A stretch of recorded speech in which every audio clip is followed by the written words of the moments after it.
Hello friends, welcome to my class. Dissolution of firm में आज हम क्वेश्चन के थ्रू रियलाइजेशन अकाउंट बनाकर देखेंगे। तो सबसे पहले आप क्वेश्चन गो थ्रू कीजिए।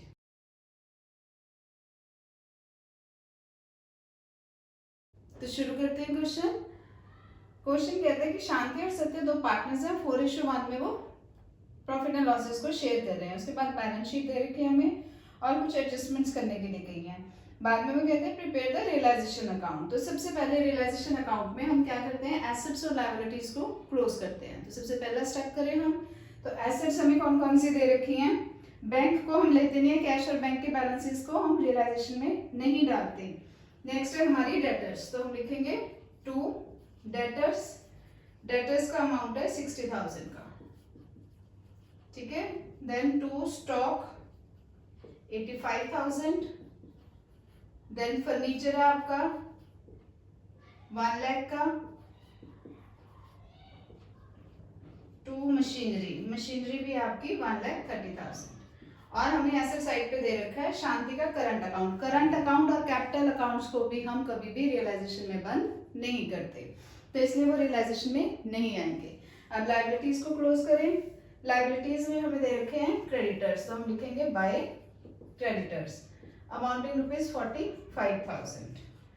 देन वर्कमैन कंपनसेशन फंड, नीचे जो एडजस्टमेंट्स दे रखी हैं उसमें वर्कमैन कंपनसेशन क्लेम के बारे में कहीं पे कुछ नहीं बताया हुआ, ठीक है।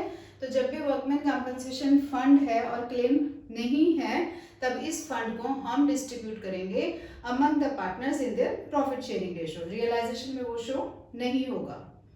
क्लियर है। इस पे एक डिटेल वीडियो भी मैंने बना रखी है, अगर आपको और ज्यादा डिटेल में पता करनी है तो आप वो चेक कर सकते हो, लिंक मैं डिस्क्रिप्शन में दे दूंगी। देन नेक्स्ट है आपके current accounts and capital accounts, जो हम रियलाइजेशन में क्लोज नहीं करते, ठीक है।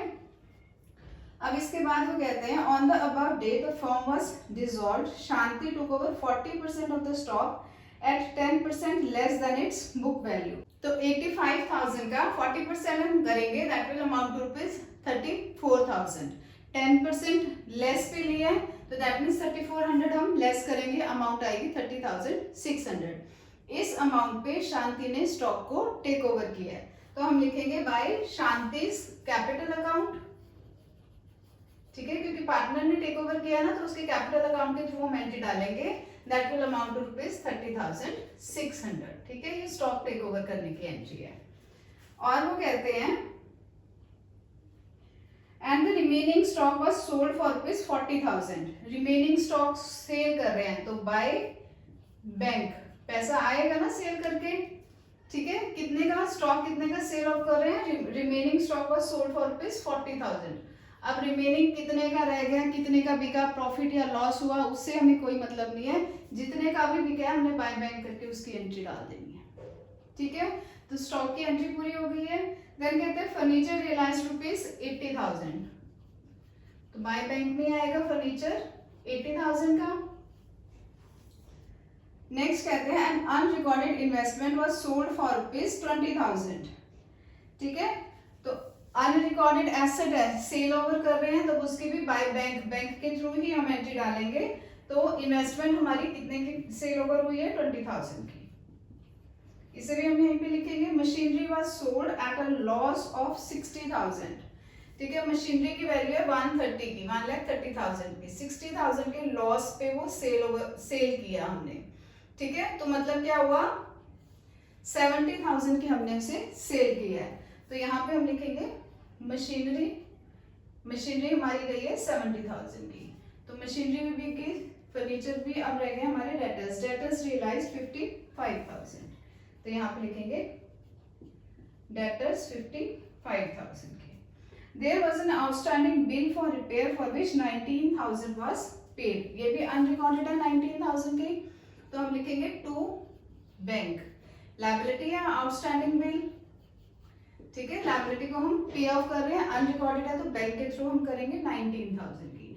अब एक चीज देखो, इन्होंने लायबिलिटी साइड पे हमारी क्रेडिटर्स को हमने बंद किया था, उसके बारे में क्वेश्चन कुछ भी नहीं कहता है, तो हम क्या करेंगे, ये जो लायबिलिटी क्रेडिटर्स की स्टैंड बाय कर रही है, इसे हम पे ऑफ करेंगे और लिखेंगे क्रेडिटर्स, ठीक है, टू बैंक करके हम उसकी पेमेंट भी शो करेंगे, बेशक हमें क्वेश्चन में कुछ भी नहीं दे रखा, 45,000 की।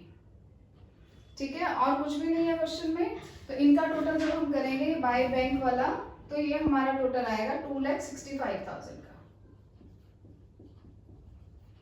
ठीक है, 19 और 45 का टोटल करेंगे तो वो आएगा हमारा 64,000 का। अब इसमें और क्वेश्चन में कुछ भी नहीं करने वाला है, तो डेबिट और क्रेडिट साइड को हम टोटल कर लेते हैं।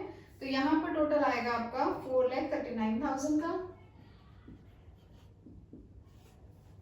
यहाँ पर भी ये टोटल आना चाहिए 4,39,000 का। ठीक है, इस केस में फर्म को क्या हो रहा है, लॉस हो रहा है, तो हम लिखेंगे to loss transferred to partners. Partners कौन है, एक तो शांति और दूसरी सत्या। शांति और सत्या किस रेशो में हम करेंगे, इनके कैपिटल अकाउंट को हम डालेंगे और रेशो होगी हमारी 4:1। इसी रेशो में हम कर रहे थे ना, प्रॉफिट शेयरिंग रेशो इनकी 4:1 है। तो यहाँ पे आएगा शांति के अकाउंट में आएगा 78,720 और 19,680 का बैलेंस आएगा सत्या के अकाउंट में। तो टोटल लॉस हुआ है यहाँ पे फर्म को 98,400 का।